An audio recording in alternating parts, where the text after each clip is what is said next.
Hey everyone, welcome back to another episode of the Diabetes Digital podcast hosted by Food Heaven. We're going to be talking about our favorite kitchen tools today. We have a few. We're not super elaborate when it comes to kitchen tools, but I feel like we both have things that are very practical and that might help you make cooking a little less overwhelming, especially if your energy is low, you don't have a lot of time, which is like most of us. And if you're just like overwhelmed with having to manage your blood sugar and it feels like another thing to do, I think this will be really helpful because kitchen tools should help to make cooking easier. Sometimes it's like people get a little extra with them and it's like, what are we doing here? It's taking more time to cook with these damn coals. Yeah. That's how I feel about juicers. Like, oh my God. Yeah. So we're going to share the tools that we are using to make life easier, to reduce decision fatigue, to reduce cleanup. Welcome to the Diabetes Digital Podcast. I'm Wendy. And I'm Jess, and we're best friends, registered dietitians, and diabetes educators. Through our telehealth platform, diabetesdigital.co, we offer accessible and personalized virtual nutrition counseling for people with diabetes and prediabetes. Visit diabetesdigital.co, that's C-O, to book your first appointment. We accept insurance and offer affordable self-pay options. Now, let's get into today's episode. The egg cooker. It is, okay, what are your thoughts on it? I have it because of you. It's great when I learned how to use it because at first I wasn't really sure what I was doing because I'm not good at following instructions. So I just kind of winged it and I was like, okay, this is not, they were either undercooked or overcooked. But now that I know what I'm doing, it's great. Okay, they cook the eggs perfectly every single time. As someone who does not follow directions, I feel like it's so intuitive. The eggs are perfect every single time. You can cook up to 6 eggs at a time. Get the egg cooker, you guys. It's like $10 to $15 and it will change your life. You can make a beautiful meal. You can even do like omelets. I don't do all that. I do maybe for my dog here and there. So now anytime she hears the music, she's expecting eggs. Well, definitely leave the link to the one that you use so that people get the right one. So we'll have to include that in anything you want, DM us. Or just DM us. I'll send it to you. My top kitchen tool right now is the air fryer. I know you guys probably already have it. I feel like it's so popular, but I don't have any crazy things. So I feel like it's worth mentioning. I have 2 different ones. I have the Ninja one, which is larger and it does like a bunch of different things. Like it can roast, it can bake, it can grill. We use that one when we're making more food and it's great. It's also pretty easy to clean. And then I have a mini one because when I used to live by myself in my apartment in New York, I didn't have a lot of counter space. So I bought the Instapot mini brand and it's amazing. Yeah, especially if you're just making 1 or 2 servings of something and it's like, it's so cute. The colors that they have are great. It doesn't take up a lot of space and it's also pretty affordable. So that's the one that I would go with. And I literally throw everything in there from like animal protein to literally yesterday I put breadcrumbs in there so I could toast them and use them as a topping. We should actually create links. We should create a link in the show notes so that you guys, because we're going to talk about a few things and it's going to be hard to do the DMs. I also have the same air fryer, the Ninja brand, because I went to Wendy's house. I saw her making salmon and I was like, how did you cook this? She's like, oh, the air fryer. You guys, it makes the best, juiciest, crispiest salmon. I perfected it and it literally takes, I think it's like, I want to say 10 minutes. If anyone wants that recipe, DM me. That I will respond. Okay, the next thing is, and I'm not trying to act like I discovered this by any means. I just discovered it for myself, and big ups to Japan who perfected this tool in the 1950s. It's been around since the 20s and it's very popular in Asian communities and many others, and that is the rice cooker. Child, where have I been? I'm not even kidding you. I cook every meal in the rice cooker now, and it's incredible. Literally, I take the rice. And because my friends have been like, get a rice cooker, I'm like, no, it seems complicated. It's not. I don't even measure anything. I just put some rice, cover it with some water, put some frozen broccoli in there, put some tofu in there, put some like pre-made sauce in there. I cook like noodles in there now. It's just great with the rice, the frozen foods, add a protein, add some salmon. I don't eat meat, but you can add some meat in there.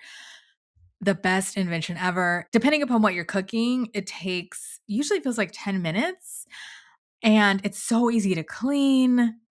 So if you are not using a rice cooker, I know you guys probably all are, and you're like, girl, that's nothing new. But if you're not using it like day to day, or if you're just cooking rice and you don't realize you can put in your vegetables in there too, and they cook to perfection, you need to start using it. Yeah, that's something that I Seems have intimidating. not experimented with. You would love it. Just, I don't know. I probably should though. Yeah, I think so. I'm like, I just don't make the rice. But yes, I do make rice too, so I should give it a try.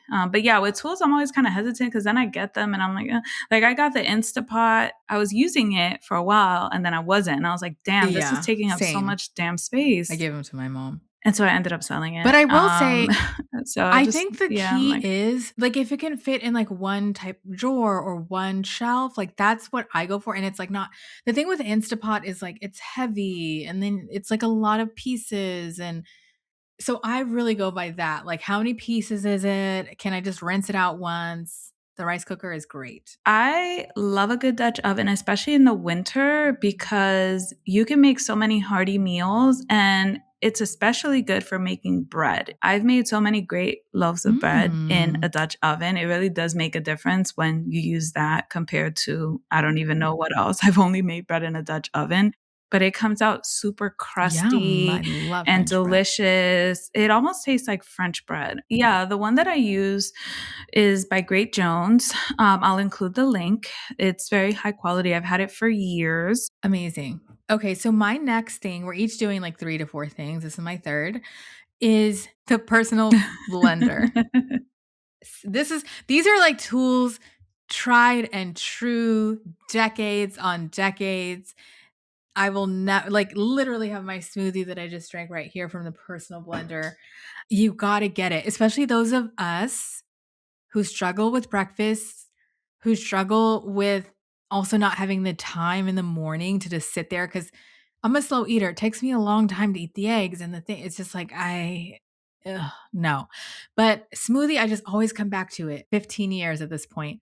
So the personal blender, I use the Ninja. Yeah.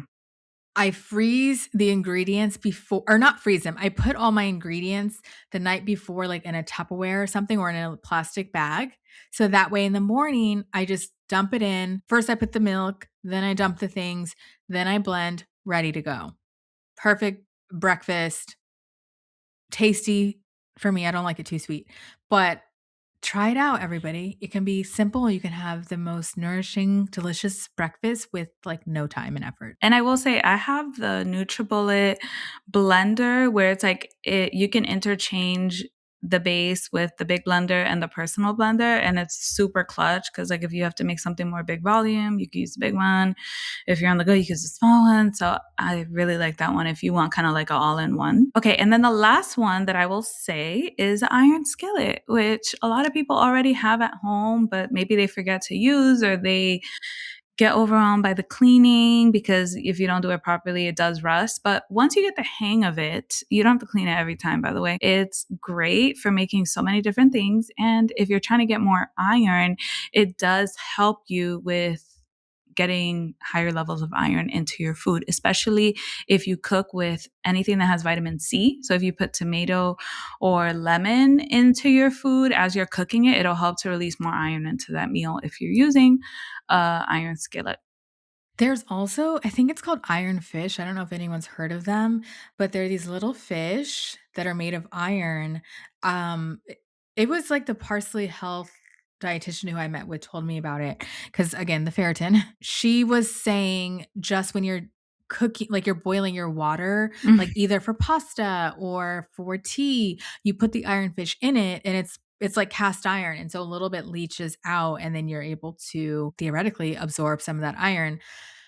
And it's nice because it's cheaper than the pills because like high quality iron supplements are pretty expensive, which is another reason why I was happy to do the transfusions because my insurance covered it versus like you could be spending $30, $60 a month on all these iron pills. So I had one of those handheld frothers, and my friend came and she was like, and I swore by it.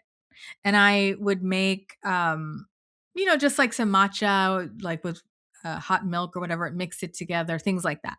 She was like, I'm getting you like a frother. And I was like, no, please. Like, I don't like things. Like, I don't want anything in my house. Like, I try to keep it minimal. I don't like tools. So she bought it and sent it to me. I'm obsessed. And I think I mentioned one of my favorite things that I make. You guys have to make this. It's incredible. It's a strawberry milk matcha latte, and it has 20 grams of protein and it tastes amazing. So what you do is, and when I say frother, I mean like the frother where you like actually heat up the milk and then it froths within. So it's like a cup. It heats up the milk and then it comes out and it's just like chef's kiss.